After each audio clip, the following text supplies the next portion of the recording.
Students, اب ہم ملکہ خیزرہ کے بارے میں تفصیلاً ڈسکس کریں گے۔ خیزرہ بنت عطا یمن کے ایک علاقہ جرسیہ کی رہنے والی ایک باندی تھی۔ ایک روایت کے تحت مہدی نے اور دوسری روایت کے مطابق خود ابو جعفر نے ایک کثیر رقم کے عوض اس کو خریدا تھا۔ مہدی نے اپنی پہلی بیوی ریتا کے بعد خیزرہ سے سیکنڈ میرج کی۔ اس کے بطن سے موسیٰ الہادی اور ہارون الرشید کی پیدائش ہوئی۔ خیزرہ بہت حسین و جمیل تھی۔ دربار میں آمد اور وہاں کی زندگی بخش ماحول نے اس کے حسن ظاہری اور معنوی میں بے حد اضافہ کر دیا، اور جلد ہی اس کی اندرونی صلاحیتیں نکھر کر سامنے آ گئیں۔ خیزرہ نے جس فطری اور سادہ ماحول میں آنکھ کھولی، اس کے زیر اثر وہ محل میں ہر آنے جانے والے چھوٹے بڑے کی دلداری کرتی تھی، محتاجوں اور ضرورت مندوں کی حاجت روائی میں بڑی فراخ دلی سے کام لیتی تھی۔ وہ کسی فرد بشر پر اپنی برتری یا فوقیت نہ جتاتی، وہ سب کے ساتھ مل جل کر رہتی اور اس کے ساتھ ہر ایک کے ساتھ خندہ پیشانی سے پیش آتی۔ اس کا نتیجہ یہ نکلا کہ اس نے ہر طبقہ کے لوگوں میں مقبولیت حاصل کر لی، اور لوگ اس کے ساتھ محبت کرنے لگے اور اس کی مدح و ثنا کرتے نہ تھکتے، یعنی کہ لوگوں کے درمیان وہ بہت زیادہ پاپولر ہوگی۔ اس کے برعکس ملکہ ریتا اپنی خاندانی پس منظر اور احساس برتری کا شکار ہونے کی وجہ سے لوگوں سے کٹ کر رہ گئی اور ایسی ہر دل عزیزی حاصل کرنے میں ناکام رہی جو کہ خیزرہ کو حاصل ہوئی تھی۔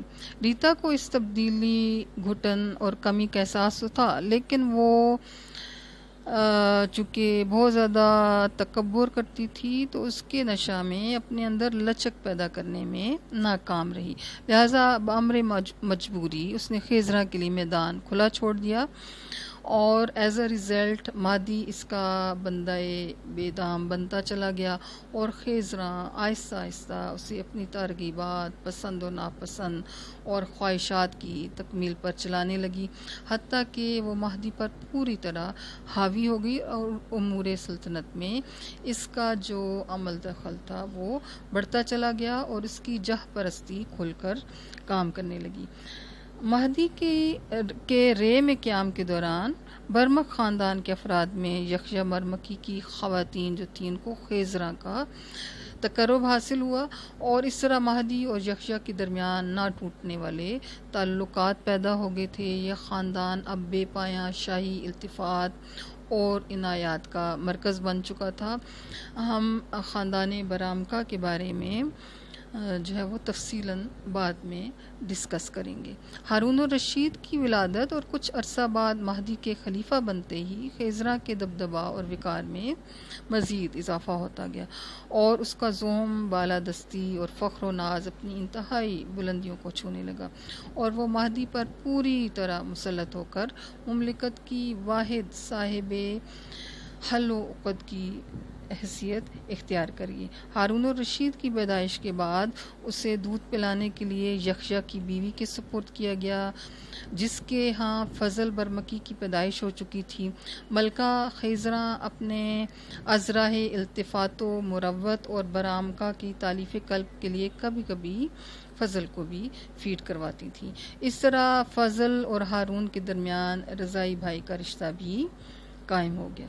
خیزرہ اپنے بیٹے موسیٰ الہادی کے مقابلہ میں ہارون الرشید کو اس کی ذہانت اور حسن جمال کی بنا پر زیادہ چاہتی تھی، اور یہ روش موسیٰ کے دل میں کھٹک اور کسک پیدا کرتی تھی۔ چنانچہ موسیٰ الہادی نے منصب خلافت پر فائز ہونے کے بعد بڑی چاپک دستی اور دانش مندی کے ساتھ اپنی ماں کو امور سلطنت سے بے دخل کر دیا اور اس کے اختیارات میں کمی کر دی، اور حاجت مندوں کو اس کے دروازے سے دور رکھنے کی تاکید کی۔ ملکہ خیزرا محبت اور نفرت دونوں میں بے حد حساس اور انتہا پسند تھی، اگرچہ کہ اسے زر و جواہرات جمع کرنے اور شان و شوکت کے اظہار کا بہت شوق تھا، لیکن دوسری طرف وہ بے حد فیاض اور دولت لٹانے والی خاتون تھی۔ جو کوئی اس کے دروازے پہ حاضر ہوتا وہ جو چاہتا پا لیتا، اور کوئی سوالی اس کے در سے خالی نہ جاتا۔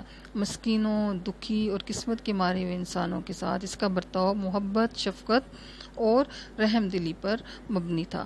آخری اموی خلیفہ مروان ثانی کی بیوی مزنہ جب ان کے ہاں سوالی بن کر آئی تو جس طرح اس نے اس کی خدمت اور عزت افزائی کی وہ اس کی خدا ترسی اور انسانیت کی دلیل ہے۔ اسے امور ملکی اور سیاست میں دخل دینے کی بڑی مہارت تھی، اور اگر پردہ اور اسلامی احکامات حائل نہ ہوتے تو وہ کھلم کھلا سیاست میں بڑھ چڑھ کر حصہ لیتی۔ علم و ادب اور دین کے اصول و مبادی سے وہ بخوبی آگاہ تھی۔ بہت سارے جو ہسٹورینز ہیں ان کے نزدیک وہ اشعار بھی موزوں کر لیتی۔ الغرض وہ ایک بڑی با کردار، پاک باز، دیندار اور ذہین و فطین خاتون تھی۔ اسی دین سے قلبی لگاؤ تھا اسے، اور نبی کریم صلی اللہ علیہ وآلہ وسلم سے بے پناہ محبت تھی۔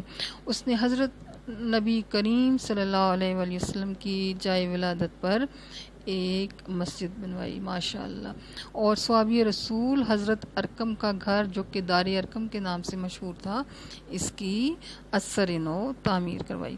لوگ اس کی یاد میں اس گھر کو دار الخیزرہ بھی کہنے لگے تھے۔ ہارون الرشید کے عہد خلافت کے ابتدائی 4 سالوں میں خیزرہ کی حیثیت ایک بار پھر مختار کل کی حیثیت اختیار کر گئی، اور امور سلطنت مکمل طور پر یکجا اور مادر ملکہ خیزرہ کے ہاتھوں میں مرکوز رہے۔ 779 عیسوی ماہ جمادی الاخر میں وہ وفات پا گئی، اور اس کے ساتھ ہی تاریخ کا ایک دور ختم ہو گیا۔